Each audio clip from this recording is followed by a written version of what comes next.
السلام علیکم ورحمۃ اللہ وبرکاتہ۔ میرا نام محمد ابوبکر ہے، بھائی آپ کا نام کیا ہے؟ وعلیکم السلام ورحمۃ اللہ وبرکاتہ، بھائی میرا نام محمد زرنوش ہے۔ زرنوش بھائی، آپ کون سی جماعت میں پڑھ رہے ہو؟ میں 8ویں جماعت میں پڑھ رہا ہوں اور اس کے ساتھ میں مدرسہ میں حفظ بھی کر رہا ہوں۔ آپ کے ساتھ یہ ساتھی کون ہے اور اس کا کیا نام ہے؟ یہ میرے مدرسے کے ساتھی اور یہ بھی میرے ساتھ مدرسے میں حفظ کر رہے ہیں۔ ایک کا نام حماد خان ہے اور دوسرا کا نام حامد خان ہے۔ آپ کو مدرسہ میں حفظ کے ساتھ ساتھ ختم نبوت کے معلومات بھی دیتے ہیں؟ ہاں جی، حفظ کے ساتھ ساتھ ختم نبوت کے معلومات بھی دیتے ہیں۔ زرنوش بھائی، میں آپ سے ختم نبوت کے بارے میں کچھ سوالات کرنا چاہتا ہوں۔ ابوبکر بھائی کرو، میں جوابات دینے کے لیے تیار ہوں۔ نبی کسے کہتے ہیں؟ اللہ تعالیٰ کا پیغام بندوں تک پہنچانے والے کو نبی کہتے ہیں اور اس کو رسول بھی کہتے ہیں۔ انبیاء اور رسولوں کی تعداد کتنی ہے؟ انبیاء اور رسولوں کی تعداد 1,24,000 کم و بیش ہے۔ سب سے پہلے نبی کا کیا نام ہے؟ سب سے پہلے نبی کا نام حضرت آدم علیہ السلام ہے۔ سب سے آخری نبی کا کیا نام ہے؟ سب سے آخری نبی کا نام حضرت محمد صلی اللہ علیہ وسلم ہے۔ سب سے زیادہ مشہور انبیاء کون سے ہیں؟ سب سے زیادہ مشہور انبیاء کرام یہ ہے: حضرت آدم علیہ السلام، حضرت نوح علیہ السلام، حضرت ابراہیم علیہ السلام، حضرت موسیٰ علیہ السلام، حضرت عیسیٰ علیہ السلام اور حضرت محمد صلی اللہ علیہ وسلم۔ ان انبیاء کو اول اعظم انبیاء کہتے ہیں۔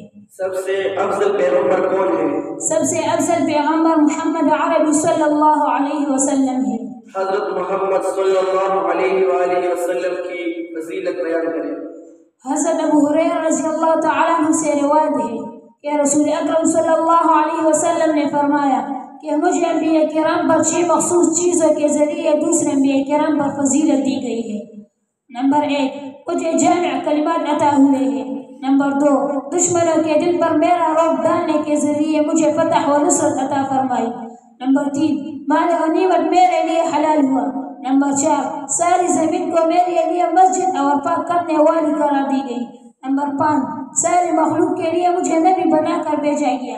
نمبر 6، نبوت اور رسالت مجھ پر ختم کیا گیا۔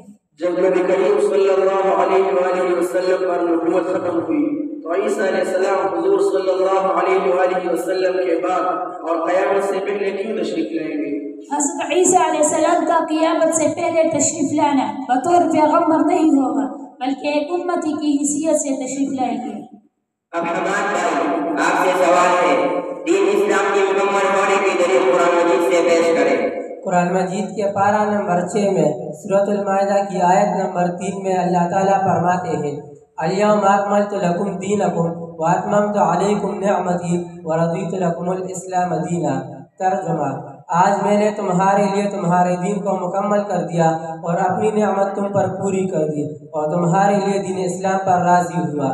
ختم نبوت کے عقیدے پر کتنی احادیث دلالت کرتے ہیں؟ ختم نبوت کے عقیدے پر تقریباً 200 سے زائد احادیث دلالت کرتی ہے۔ ان احادیث میں سے چند احادیث ذکر کریں۔ انا خاتم النبیین لا نبی بعدی۔ ترجمہ: میں انبیاء میں آخری نبی ہوں، میرے بعد کوئی نبی نہیں ہے۔ یا ابا ذر، اول الانبیاء آدم و آخرہ محمد۔ اے ابو ذر، اول نبی آدم علیہ السلام اور آخری نبی محمد صلی اللہ علیہ وسلم ہے۔ ناموس رسالت اپنے جان سے اہم کیوں ہے؟ ناموس رسالت اپنی جانب سے اس لیے اہم ہے کہ نبی کریم صلی اللہ علیہ وسلم کے ساتھ محبت کا یہ تقاضا ہے۔ کیا نبی کریم صلی اللہ علیہ وسلم کے ساتھ محبت ضروری ہے؟ نبی کریم صلی اللہ علیہ وسلم کے ساتھ محبت صرف ضروری نہیں بلکہ ایمان کا حصہ ہے۔ برصغیر پاک و ہند میں جھوٹی نبوت کا مدعی مرزا غلام احمد قادیانی تھا۔ قادیانی ملعون نے پہلے مجدد ہونے کا دعویٰ کیا تھا، اس کے بعد مہدی ہونے کا دعویٰ کیا، اس کے بعد 1891 میں مسیح موعود ہونے کا دعویٰ کیا۔ اس ملعون نے مستقل جھوٹی نبوت کا دعویٰ 15 نومبر 1901 کو کیا۔ مرزا ملعون نے یہ دعوے انگریز کو خوش کرنے کے لیے کیے۔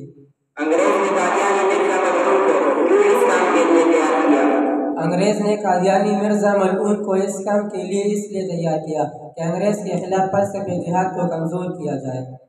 اب حامد بھائی آپ سے سوال ہے، قادیانی کہاں مرا تھا؟ لاہور میں ایک لیٹرین میں مرا تھا۔ کب مرا تھا؟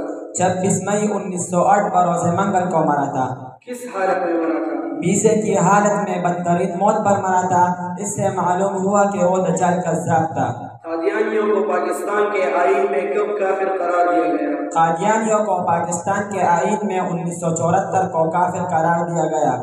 آئین پاکستان میں گستاخ رسول صلی اللہ علیہ وآلہ وسلم کی سزا کیا ہے؟ آئین پاکستان میں گستاخ رسول صلی اللہ علیہ وسلم کی سزا آرٹیکل 295 کے تحت موت ہے۔ اگر حکومت یہ کام نہ کر سکے تو مسلمانوں کو کیا کرنا چاہیے؟ اگر حکومت یہ کام نہ کر سکے تو مسلمانوں کو ہر قسم کا بائیکاٹ کرنا چاہیے تاکہ اللہ تعالیٰ اور اس کے رسول کے سامنے سرخرو ہو سکے۔ ماشاءاللہ، میں آپ سب کی محنت سے بہت مطمئن ہوں۔ اس محنت کی اصل وجہ کیا ہے؟ جزاک اللہ ابو بکر بھائی، یہ تو اصل میں ہمارے اساتذہ کرام کی محنت کی وجہ ہے اور ان کی محبت اور دعاؤں کی اثر ہے۔